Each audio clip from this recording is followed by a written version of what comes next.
14 দলের সংগঠনগুলোর সাথে, যে ছাত্র সংগঠনগুলো, তার সাথে আমরা বৈঠক করব না। যে সভা, সেই সভায় অংশগ্রহণ করেছিলাম আমরা। এই সভায় গণহত্যাকারী ইসলামী ছাত্র শিবির থাকা সত্ত্বেও একটা পর্যায় পর্যন্ত অবস্থান করেছিলাম, শুধুমাত্র একটা গুরুত্বপূর্ণ কনসার্নিং বিষয় থাকার কারণে এই বিষয়ে আমাদের মতামতটা জানানোর জন্য।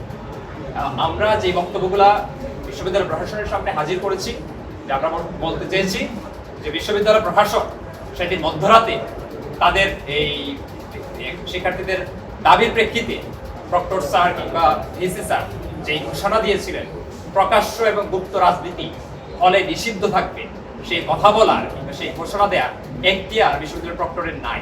এবং এই কথাও প্রশ্ন করেছি যে গুপ্ত রাজনীতি যে আপনি নিষিদ্ধ করলেন, এই গুপ্ত রাজনীতি কারা কিভাবে করে সেটা আপনি আইডেন্টিফাই করবেন কিভাবে? যদি আপনার কোনো পদ্ধতি জানা থাকে আমাদের সবাইকে সে ব্যাপারে জানান।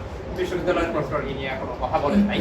এবং আমরা বলেছি যে বিশ্ববিদ্যালয় সমূহে যে হল রাজনীতিকে কেন্দ্র করে দখলদারিত্বের যে প্রশ্নটা সামনে আসছে, এবং বিগত সময়ে ফ্যাসিবাদী আওয়ামী আমলে যেভাবে হল দখলদারিত্ব এবং নির্যাতন চালানো হতো, সেটার প্রতিটা ঘটনা বিশ্ববিদ্যালয় প্রশাসনের ছত্রছায়ায় হয়েছে। বিশ্ববিদ্যালয় প্রশাসন যখন চায় যে হল দখল হোক, সিট দখল হোক, গেস্ট রুম চালু হোক, তখন দেখা যাচ্ছে যে এই বিশ্ববিদ্যালয়ে সেই জিনিসটাই চালু হয়। কিন্তু বিশ্ববিদ্যালয় প্রশাসন যদি প্রশাসনের ভূমিকা পালন করে, কোনো বিশেষ দলের ভূমিকা না পালন করে, তখন এই সুযোগটা আসলে তৈরি হয় না। কিন্তু আমরা অভ্যুত্থান পরবর্তী সময়ে দেখতে পেলাম যে বিশ্ববিদ্যালয় প্রশাসন আদতে সে প্রশাসকের ভূমিকা পালন করে নাই, সে বরং হচ্ছে একটা বিশেষ গুপ্ত সংগঠনের হচ্ছে এই কাছাকাছি চলে যাচ্ছে। এবং দেখতে পেলাম যে সেই গুপ্ত সংগঠন বা ইসলামী ছাত্র শিবির, এই শিবিরের প্রশাসনের চেয়ে আরো বড় প্রশাসন হয়। বসুন্ধরা টিস্যু, অশুদ্ধতার বিরুদ্ধে এক বিন্দুও ছাড় নয়।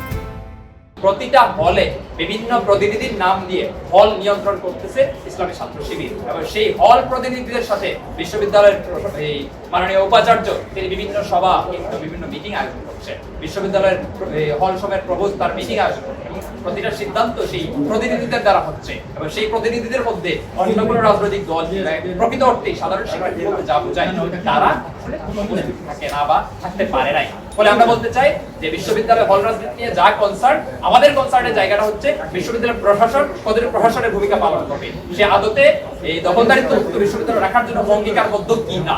আমরা দেখতে পেয়েছি বিশ্ববিদ্যালয় প্রশাসন সেই ব্যাপারে অঙ্গীকারবদ্ধ না। আমরা এই দাবিও জানিয়েছিলাম নিষিদ্ধের বাইরেও আওয়ামী লীগের 14 দলের বিভিন্ন ছাত্র সংগঠন এখনো ক্রিয়াশীল আছে। আপনি তো সেই ক্রিয়াশীল মানে সেই 14 দলকে আহ্বান করবেন না, ঠিক একইভাবে 14 দলের সংগঠনগুলোর সাথে, যে ছাত্র সংগঠনগুলো, তার সাথে আমরা বৈঠক করব না। ফলে এখন যে 71-এর গণহত্যাকারী সংগঠনকে আপনি এই বৈঠকে এবং 90-এর গণ আন্দোলনের ভেতর দিয়ে যে ঐক্য, রাজনৈতিক ঐক্য, সেটা ভঙ্গ করে আপনারা কিভাবে সমাবেশ আয়োজন করবেন? সকালবেলা বিশ্ববিদ্যালয় প্রশাসনকে জানানো হচ্ছে যে বিকাল 3টার সময় ছাত্র রাজনীতির রূপরেখা নিয়ে আমরা বসবো।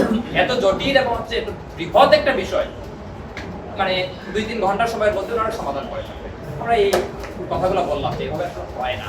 আপনারা এই বৈঠকগুলো কন্টিনিউ করেন, আমরা আমাদের মতামতগুলো ধারাবাহিকভাবে দিতে থাকি, এবং এর প্রেক্ষিতে একটা কনসেনসাস তৈরি হোক।